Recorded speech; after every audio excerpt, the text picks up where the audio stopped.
నందమూరి తారక రామారావు ఒక తెలుగు సినిమా చరిత్రలో one of the senior heroes, ఒక రెస్పెక్టెడ్, ఒక రెవర్టెడ్ పర్సన్, చాలా గౌరవించదగిన వ్యక్తి. రాజకీయాల్లోకి వచ్చి ప్రజలకు ఎంతో కొంత మేలు చేసి ఆ తర్వాత రాజకీయ కుయుక్తులకు యుక్తులకు బలైపోయి గుండె పట్టుకొని నాకే ఎందుకు ఇలా జరిగింది, ఇంత మంచి చేసిన నాకు పిల్లల దగ్గర నుంచి ప్రజల దాకా అందరూ మోసం చేశారే, నా ఆవేదనను ఎవరు పట్టించుకోలేదే అని గుండె పట్టుకొని 1995లో అనుకుంటా చనిపోయారు. మన మధ్య లేకుండా పోయారు. అటువంటి మహానాయకుడిని అర్థం చేసుకోలేక చంపుకున్న ఆంధ్ర ప్రజలను మనల్ని మనం ఈరోజు కూడా తిట్టుకోవాలి. ఎందుకంటే ఎవడెవడో ఏదేదో మాట్లాడిన మాటలకు, ఎవడెవడో పేపర్లలో ఏదేదో రాసిన రాతలకు మనం వాల్యూ ఇచ్చాం. కానీ ఆయన ఆవేదనను వినటానికి తెలుగు ప్రజలు కొంత కూడా ఎఫర్ట్ పెట్టలేదు. సరే, ఆయన చనిపోయాడు. బేసికల్లీ తెలుగు, తమిళ, ద్రవిడ రాజకీయాలు ఎలా ఉంటాయంటే వారసత్వ రాజకీయాలు. ఇంకా కరెక్ట్గా చెప్పాలంటే ఈ భారతదేశ రాజకీయాలు ఎక్కువగా వారసత్వం మీద ఆధారపడి ఉంటాయి. ఎన్టీ రామారావు గారు చనిపోయిన తర్వాత 11 మంది పిల్లల్లో ఎవరికో ఒకరికి మనము పట్టం కట్టాలి యాజ్ యూజువల్. కానీ ఆ యొక్క ట్రెడిషన్ని కూడా బ్రేక్ చేసి పిల్లనిచ్చిన అల్లుడికి చంద్రబాబు నాయుడు గారికి పట్టం కట్టాము. ఆయన తను ప్రూవ్ చేసుకుంటూ పోయాడు.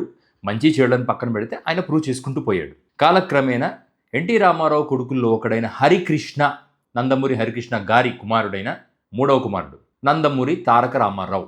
నేను అతన్ని జూనియర్ ఎన్టీఆర్ అని అన్నాను, ఎందుకంటే senior NTR is now no more. కాబట్టి now the only NTR is Nandamuri Taraka Ramarao alias NTR. ఈ వ్యక్తి చాలా కష్టపడి సినిమాల్లోకి వచ్చాడు.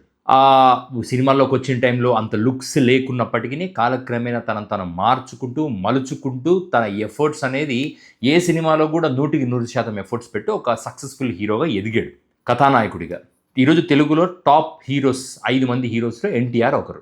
ఎన్టీఆర్ని మనము కొంతమంది ఫ్యాన్స్ ఎన్టీఆర్ని ఒక పెద్ద ఆర్టిస్ట్గా చూస్తారు. కొంతమంది న్యూట్రల్ పీపుల్ నందమూరి తారక రామారావు గారి వారసుడు, అసలు అలాగే ఉంటాడు, చాలా బాగా చేస్తాడని చూస్తారు. ఎన్టీ రామారావుకి హేటర్స్ అంటూ ఎవరన్నా ఉన్నారు అంటే అది purely because of the legacy which is brought by the Nandamuri family. Nandamuri family legacy base చేసుకుని కొన్నిదేళ్ల వాళ్ళు కొంతమంది ఎన్టీఆర్ని హేట్ చేయొచ్చు, మహేష్ బాబు ఫ్యాన్స్ కొంతమంది హేట్ చేయొచ్చు. But it is all restricted with in the cinema పరిధిలో మాత్రమే ఎన్టీఆర్ని హేట్ చేయడం మొదలుపెట్టారు. చాలా చిన్న వయసులో, నాకు తెలిసి 20sలో 2009లో అనుకుంటా, రాజశేఖర్ రెడ్డి లాంటి నాయకుడికి వ్యతిరేకంగా క్యాంపెయినింగ్, చంద్రబాబు గారి కోసం క్యాంపెయినింగ్ చేస్తూ అప్పట్లో యాక్సిడెంట్కి కూడా గురయ్యాడు ఎన్టీఆర్.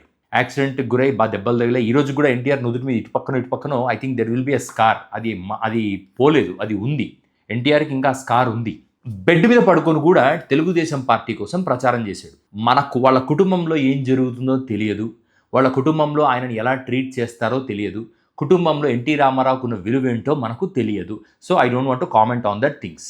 కానీ ఒక దశలో రాజకీయాల్లో ఉన్నప్పుడు ఖచ్చితంగా ఒక యాంటిసిపేషన్ స్టార్ట్ అవుతుంది. ఎందుకంటే లుక్స్ వైజ్ ఎన్టీ రామారావు గారిలా ఉన్నారు, క్వాలిటీ వైజ్ హరికృష్ణ గారిలాగా అగ్రెసివ్గా ఉన్నాడు, మంచి వాక్చాతుర్యము. ఇతనికే కానీ పబ్లిక్ పాలసీ మీద ఒక పట్టు సాధిస్తే, రాజకీయాల మీద ఒక పట్టు సాధించగలిగితే ఆ ఎన్టీఆర్కున్న ఆ చరిష్మాని కంటిన్యూ చేస్తాడు అని నమ్మే బ్యాచ్ కొంతమంది ఉన్నారు. కొంతమంది ఏంటి, చాలామంది ఉన్నారు.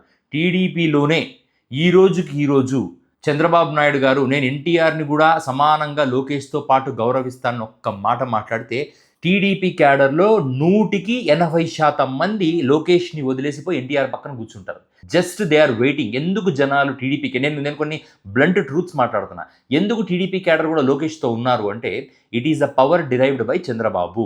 అధికారంలో ఉన్న చంద్రబాబు నా కొడుకే నెక్స్ట్ వారసుడు అని చెప్పడం వల్ల, అధికారం ఎఫెక్ట్ వల్ల, ఇప్పుడు అధికారంలో ఉన్నవాడు చెప్పేదే వాల్యుబుల్ కాబట్టి అన్డౌటెడ్గా పోయి లోకేష్కి సపోర్ట్ చేస్తున్నారు.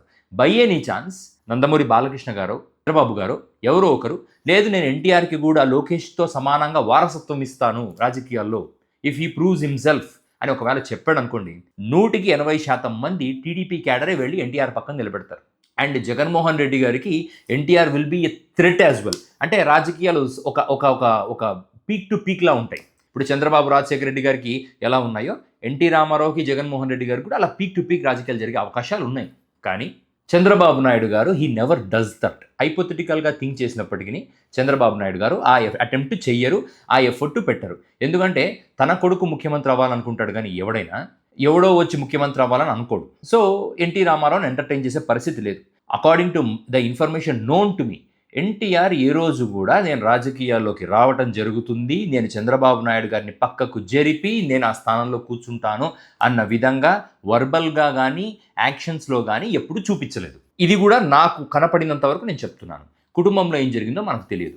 అటువంటి ఎన్టీఆర్ని, కుటుంబంలో ఉన్న ఎన్టీఆర్ని కాపాడుకోవాల్సిన బాధ్యత నందమూరి నారా కుటుంబాలకు ఉందా లేదా?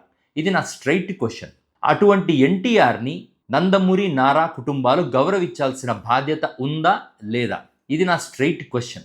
దీంట్లో చాలామంది ఒక మాట మాట్లాడుతున్నారు. ఎన్టీఆర్ హరికృష్ణ గారి అంటే ఇంకొక భార్యకు పుట్టిన కొడుకు కాబట్టి ఎలా కలుపుకుంటారు? నాకు తెలిసి ఈ దేశ రాజకీయాల్లో, అంటే నేను మాట్లాడుతున్న ఈ మోడర్న్ డెమోక్రటిక్ రాజకీయాల్లో కాదు, ఈ దేశ రాజ్యాంగాలను నిర్మించిన గొప్ప గొప్ప రాజులు కూడా ఒక్కొక్కరు 2, 3, 5, 10 పెళ్లిళ్ళు చేసుకున్నారు. అందరికీ సమానమైన గౌరవాన్ని ఇచ్చారు. పెళ్లి చేసుకోవటం తప్పు కాదు. పెళ్లి చేసుకున్న తర్వాత ఆ భార్యలకు సమానమైన గౌరవం ఇవ్వకుండా వాళ్ళను అగౌరవపరిచి వాళ్ళను ఒక సమాజానికి దూరంగా ఉంచే ప్రయత్నం చేస్తారు చూసారా మగాళ్ళు. అటువంటి ప్రయత్నాలు తప్పు. హరికృష్ణ గారు తన భార్యను ఒక గౌరవమైన స్థానం ఇచ్చి తన కొడుకును తన తండ్రికి పరిచయం చేసి, ఎన్టీఆర్ని పెద్ద ఆయనకు పరిచయం చేసి గౌరవమైన పొజిషన్ ఇచ్చి కళలు నేర్పించి సినిమాలోకి తీసుకురావడం జరిగింది. ఒకానొక టైంలో రిగ్రెట్ అయ్యి, తన 2 పిల్లల్లో జానకిరామ్ పోయిన తర్వాత రిగ్రెట్ అయ్యి ఇక ఎన్టీఆర్ని దూరం పెట్టకూడదు అన్న ఉద్దేశంతో హరికృష్ణ గారు ఎన్టీ రామారావును కూడా సమానంగా తన కుటుంబంలో కలుపుకోవడం మొదలైంది. చాలామందికి తెలియంది ఏంటంటే, మనకు స్వతంత్రం వచ్చిన తర్వాతే 2వ వివాహాన్ని రద్దు చేశారు 1955 హిందూ మ్యారేజ్ యాక్ట్లో. దానికి ముందు చట్ట ప్రకారం మనిషి ఇంతమందిని పెళ్లి చేసుకోవాలి, అంతమందిని పెళ్లి చేసుకోవాలని ఏ చట్టాల్లో కూడా పెద్దగా చెప్పిన దాఖలాలు లేవు. సో మోడర్న్ డెమోక్రటిక్ సిస్టంలో రిలేషన్షిప్స్కి వాల్యూ ఇవ్వటం కోసం, ఆడవాళ్లకు మగవాళ్లకు స్ట్రెస్ ఫ్రీ లైఫ్ ఇవ్వటం కోసం, గౌరవం ఇవ్వటం కోసం రాజ్యాంగ మార్పులు చేయడం జరిగింది. దట్ డజన్ మీన్ ఉన్న వాళ్లను అగౌరవపరచాలన్న ఉద్దేశం ఎక్కడ రాజ్యాంగానికి లేదు. నందమూరి అండ్ నారా కుటుంబాలు సుదీర్ఘకాలంగా రాజకీయాల్లో ఉన్న మీరు హరికృష్ణ గారి విషయంలో తప్పుగా చూపించి ఎన్టీఆర్ని దూరం పెడుతున్నారు అన్న అలిగేషన్స్ని మీరు ఎందుకు ఖండించట్లేదు? ఒక సామాజిక వర్గానికి చెందిన కొందరు, ఒక సెక్షన్ ఆఫ్ పీపుల్ ఎన్టీఆర్ మీద వ్యక్తిత్వ హరణానికి పాల్పడుతున్నప్పుడు, ఎన్టీఆర్ని అత్యంత అగౌరవంగా మాట్లాడుతున్నప్పుడు, అది సోషల్ మీడియా అవ్వనివ్వండి, మీడియాలో అవ్వనివ్వండి, ఎక్కడైనా అవ్వనివ్వండి, మాట్లాడుతున్నప్పుడు ఎందుకు నారా నందమూరి కుటుంబాలు చాలా మౌనం వహిస్తున్నాయి? ఇంత డిస్కషన్ ఈరోజు మనం ఎన్టీఆర్ గురించి ఇంత డిస్కషన్ ఎందుకు చేస్తున్నాము అంటే, ఒక మేబీ నిన్ననో మొన్ననో ఎన్టీఆర్ గారు బెంగళూరులో కిమ్స్ హాస్పిటల్ ఓపెనింగ్కి వెళ్ళటం జరిగింది. సో క్రౌడ్ మేనేజ్మెంట్, కొన్ని వందల మంది బౌన్సర్లు కూడా క్రౌడ్ని కంట్రోల్ చేయకపోతున్నప్పుడు ఎన్టీఆర్ క్వైట్ అని 2 సార్లు చెప్పాడు. 2 సార్లు ఎన్టీఆర్ క్వైట్ అని చెప్తే ద క్రౌడ్ వాజ్ సైలెంట్. ఎన్టీఆర్లో ఒక యాంగ్విష్, ఒక ఆవేశం, ఒక బాధ, ఒక ఆక్రోశం, బాధలో నుంచి ఆక్రోశంలో పుట్టిన ఒక ఆవేదనను గత కొన్ని నెలలుగా నేను పర్సనల్గా గమనిస్తున్నాను. పబ్లిక్ మీటింగ్స్లో కానీ, పబ్లిక్ అపీరియన్సెస్లో కానీ ద వే హీఈస్ టాకింగ్ ఒకప్పుడు ఉన్నంత ప్లెజెంట్గా లేడు. ఎందుకు? ఏమొచ్చింది ఎన్టీఆర్కి? డబ్బులు తగ్గిపోయాయా? హిట్లు తగ్గిపోయాయా?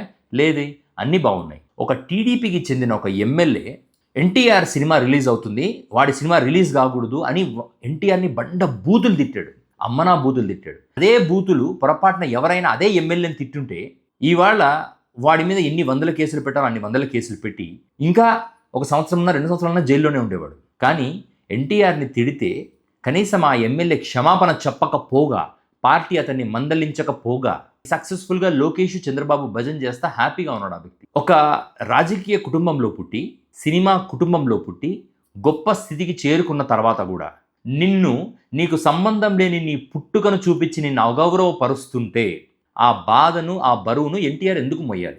ఆ బాధకు, ఆ బరువుకు ఎన్టీఆర్ని ఎందుకు బలి చేస్తున్నారు? ఎంతో ప్రశాంతంగా, కూల్గా, ప్లేఫుల్గా ఉన్న ఎన్టీఆర్ ఎందుకు ఈ మధ్య అంత యాంగ్విష్గా తయారవుతున్నాడు? మీ కుటుంబంలో ఒకడు మీకు రాజకీయ ప్రత్యర్థి అవుతాడేమో అని యాంటిసిపేట్ చేసి మొక్కై ఒంగునది మానై ఒంగున అని ఒక సామెతని ఇంప్లిమెంట్ చేసే చందంగా ముందే ఎన్టీఆర్ని మెంటల్గా వీక్ చేయటం కోసం మీ కార్యకర్తల్ని, మీ ఫ్యాన్స్ని వాడుకుంటున్న ఈ వైనం అనేది సరైనది కాదు చంద్రబాబు నాయుడు గారు అండ్ లోకేష్ గారు.